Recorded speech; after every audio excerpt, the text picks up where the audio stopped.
What's going on, boys, girls, ladies and gentlemen? It is CyberQuitus. Today, we are going to be watching how it feels to die from fentanyl. Yeah, that's actually just a crazy intro. Alright, so, I'm not gonna lie, guys. Today, I just decided I was gonna do something like a little bit different today. Yesterday, I just recorded my Minecraft YouTube video, and I was just like, what do I want to record like real quick? I just don't know what else to play right now, and if y'all want to see more reaction videos, just tell me in the comments. But if y'all want to see me play other games, just let me know, because then we gonna do that. But without further ado, let's just see what this is about. Picture this. You're at a party. You don't really party. You're more of a 2 beers and I'm good person. But your friends dragged you out, and now you're on a couch watching everyone have a better time than you. Then your buddy sits down next to you, pulls out a pill, says it's Xanax, says it'll help you relax, stop overthinking, man. actually enjoy yourself for once. You say no, obviously. You don't do drugs. You've seen the DARE presentations. You know better. But then he hits you. Yo, I'm not even gonna lie. It's not even about not doing drugs because people don't tell you to. But at the end of the day, like, yo, drugs is really something that can just mess you up, like, in general. I really don't think anybody should really be doing that unless, I mean, if you do it, it should be taken with, like, precaution. Like, you know. Bro, everyone here's done it. You trying to be better than us? You scared? Come on, don't be a p***. And now it's not about the pill anymore. It's about proving you're not the lame one. So you take it. Oh, hey there. What's 50 times stronger than heroin and somehow easier to get than a prescription for antibiotics? Hold on.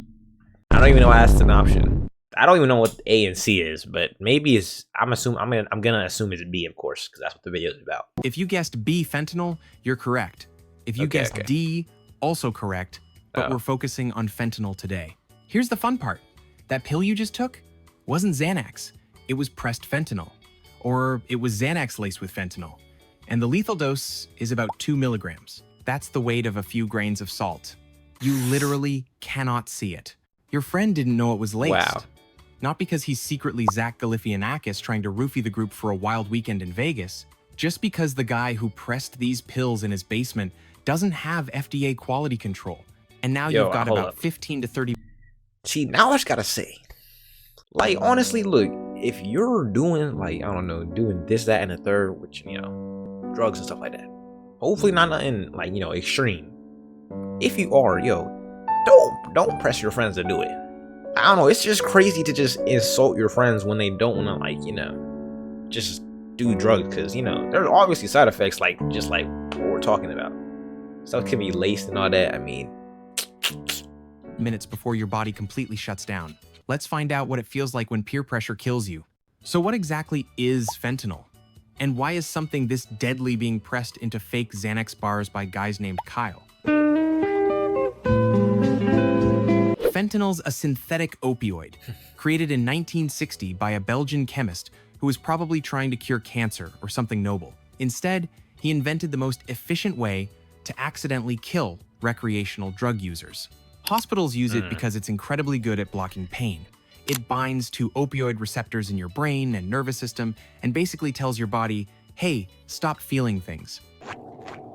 wait a minute. Hey bro, you need to stop feeling things. What? No, why would I? Alright.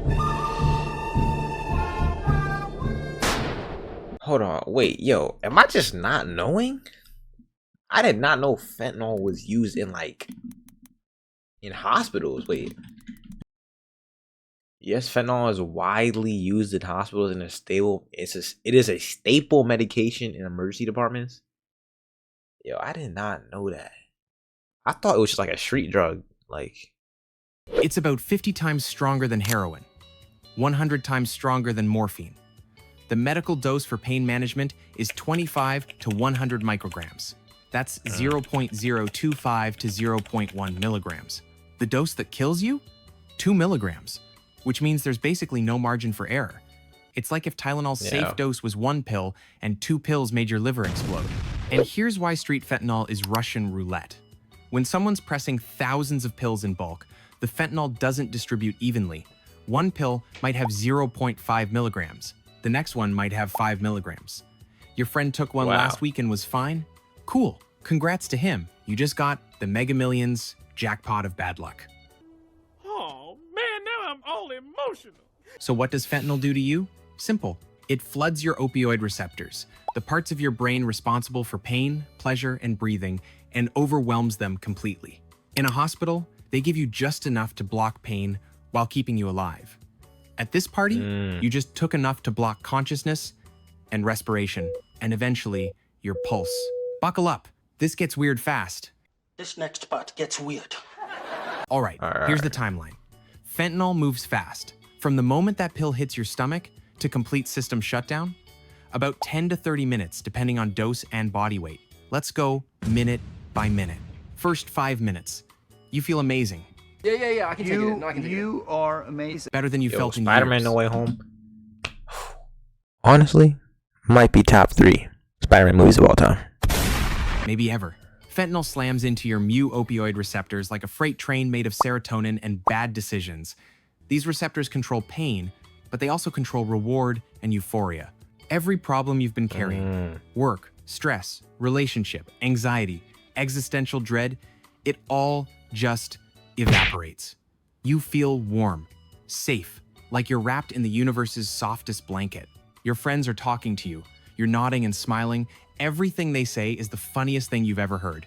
You're finally relaxed, finally part of the group. Meanwhile, your respiratory rate just dropped from 16 breaths per minute to 10, then 8, then 6. See, fentanyl doesn't just make you feel good. It tells your brainstem, the part that controls automatic functions like breathing, to chill the fuck out. And your brainstem, being a team player, complies. You don't notice. Why would you? You feel incredible. 5 to 10 minutes in, the euphoria is shifting into something heavier. You're not high anymore. You're sedated. Someone asks if you're okay. You try to answer, but the words come out slow, thick, like your tongue forgot how to work. Invisible. Your vision's blurring. Not Yo, enough. that's weird because, like, yo, I don't know 100% about drugs, but, like, nah, I think of it. I don't even know Need how people are glasses, getting their man. hands on this in the In a streets. my brain's not processing visual information correctly way. Sounds are muffled, distant, like you're underwater. You're not scared though. Can't be. Your brain's too oxygen deprived to generate complex emotions like fear. You're just really, really tired. Your oxygen saturation, amount of oxygen in your blood, has dropped from a healthy 98% to 85%, then to 80%. Your lips are turning blue, your fingernails are gray. Your friends are starting to get concerned, but they're drunk and high, and nobody wants to be the one who ruins the vibe by calling 911. Hold on, whoa. Fentanyl can decrease the oxygen in your blood? How is that even possible? It's probably because it's also decreasing your heart rate. That probably makes sense. So it's not pumping as much, like... I actually don't know. Over a guy who's just really stoned. Classic party dilemma. Is he dying? Or is he just British?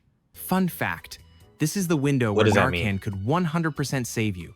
One spray up the nose and you'd wake up confused, pissed off, and alive. Problem is, nobody at this party has Narcan. Why would they? They're not real drug users. They're just college kids having fun. Guess what happens next? 10 to 15 minutes. You're Honestly, out. that's actually kind of crazy now I think of it. As a senior about to go to college right now, I mean, I'm not gonna lie. I don't even know how I'll feel if someone walked up to me and tried to give me some drug. Like friend or not. At the end of the day, you know, guys, everybody watching this, all ages, just be careful. Like, if you want to go the most conservative route, just don't take any, like, I don't know, don't take any pills or drugs from your friends. I feel like that's honestly kind of like baseline. But if you do, man, just be careful. 10 to 15 minutes. You're out, fully unconscious. And this is where things get bad. Your breathing's almost completely stopped. Maybe one breath every 30 seconds, maybe one per minute. Your brain is suffocating. Here's the thing about your brain. Yo, no. It's 2% of your body weight, but uses 20% of your oxygen. It's a resource hog. Okay. And right now, it's getting nothing. The parts of your brain responsible for consciousness, memory, decision-making, gone, offline. What's left is just your brainstem trying desperately to keep your heart beating. Your friends are freaking out. Someone's slapping your face. Someone else is yelling your name. You don't respond. Can't respond. You're not there. Finally, someone calls 911. By the way, quick PSA from your dead host. If someone's unresponsive at a party, call 911 immediately. I know you're worried about cops showing up. Facts. I know you don't want to get in trouble. But you know what's worse than getting in trouble? Your friend dying on your couch while you Googled, is he just really high or dead? Anyway, back to you dying. 15 to 25 minutes, you've stopped breathing entirely, respiratory arrest. Your oxygen saturation's in free fall. 60%, 50%, 40%. Your organs are screaming for oxygen. Your brain especially. Your heart's trying to compensate. It's beating faster, harder, trying to pump whatever oxygen's left to your brain. But there's nothing to pump. It's like revving an engine with no gas. The system's breaking down. If you're lucky, and I mean really lucky, paramedics arrive now. They immediately hit you with Narcan, start chest compressions, bag you manually force air into your lungs. All right, now I need to understand, what does Narcan even do? I know it's like a very general thing for like overdoses. So it binds to the opioid receptors in the brain and displaces the opioids and blocks their effects. Alright, so pretty much, you know, if you were overdosing on fentanyl and you had Narcan, like the fentanyl telling you to relax, it would be like, alright, no more. What? I assume. Narcan's a miracle drug. It's an opioid antagonist, kicks the fentanyl off your receptors, and reverses the overdose in seconds. We just seen that. You wake up angry, confused, and in withdrawal, but alive. Without it, your heart stops, and we move to the final stage. 25 to 30 minutes, your heart stops, cardiac arrest. At this point, even if they revive your heart, your brain's been without oxygen for so long that the person you were is gone. You might technically survive. Bruh. Your body might keep functioning with medical support, but you, the person who went to that party, who gave in to peer pressure, who just wanted to fit in, you're already gone. The worst part? From the outside, fentanyl overdose looks peaceful. No thrashing, no screaming, you just stop. Which is why your friends didn't realize until it was too late. All right, but what does this actually feel like? Because we've covered the biology. Okay. Let's Hold talk on. Before we go into the experience, I really imagine you gonna go into a party and you take whatever, and 30 minutes later you're dead, or 30 minutes later maybe you're brain dead because your brain is so deprived of oxygen. It's over. Let's talk about the experience. At first, incredible. The best you've ever felt. All the stress, anxiety, self-doubt, gone. You feel good. Not had a nice day good. This is what happiness actually is good. Then you start sinking. Not physically, mentally. Like you're being submerged in warm honey, and it feels safe, comfortable. You hear people talking, but you can't focus on the words. They sound far away. You want to respond, but forming thoughts is too hard. Your brain's moving in slow motion. And here's what makes fentanyl different from most other ways to die. There's no panic, no pain, no desperate gasping for air. You just feel tired, like you could sleep forever. Some survivors describe it as the most comfortable I've ever been. Others say it felt like floating, detached from their body, watching from somewhere else. And emotionally, nothing. No fear, no regret, no final thoughts about your family or what you're leaving behind. Just nothing. Most ways to die, your brain panics, floods you with adrenaline, fights. But fentanyl, it just turns everything off, gently, quietly, which is why it's so dangerous. It doesn't feel dangerous. It feels like relief. Quick reality check. Fentanyl killed over 75,000 people in the US last year. That's more than car accidents. Wow. More than gun violence. It's the leading cause of death for Americans aged 18 to 45. And most of them didn't know they were. No way. What is the leading cause of death for 18 to 44-year-olds? Okay. Drug overdoses specifically involved opioids like fentanyl. Yo, that's actually insane. I don't know. I thought maybe it would be like, I don't know, car crashes or something. They were taking fentanyl. That's crazy. They thought they were taking Xanax or Percocet or Adderall they bought from a friend of a friend. Here's why it's everywhere. Fentanyl's cheap to make. It's synthetic. No poppy fields needed. You can cook it in a lab. And because it's so potent, you need way less product to get the same effect. So dealers cut everything with it. Bigger profit margins, smaller shipments, higher potency.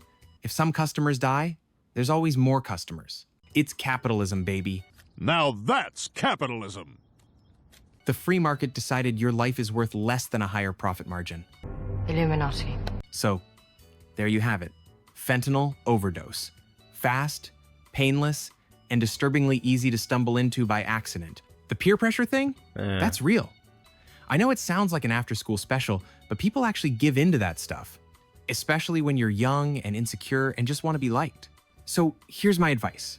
From one dead guy to whoever's watching this.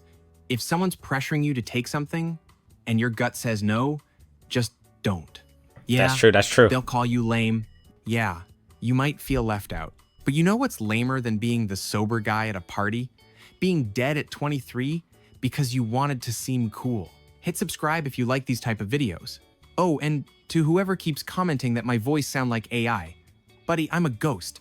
I'm literally artificial at this point. What's your excuse? Alright. That was a nice video by Mr. Death. Narcan wears off. If someone's overdosing on a crazy amount and you spray them with Narcan, Narcan can wear off in 30 minutes. Okay.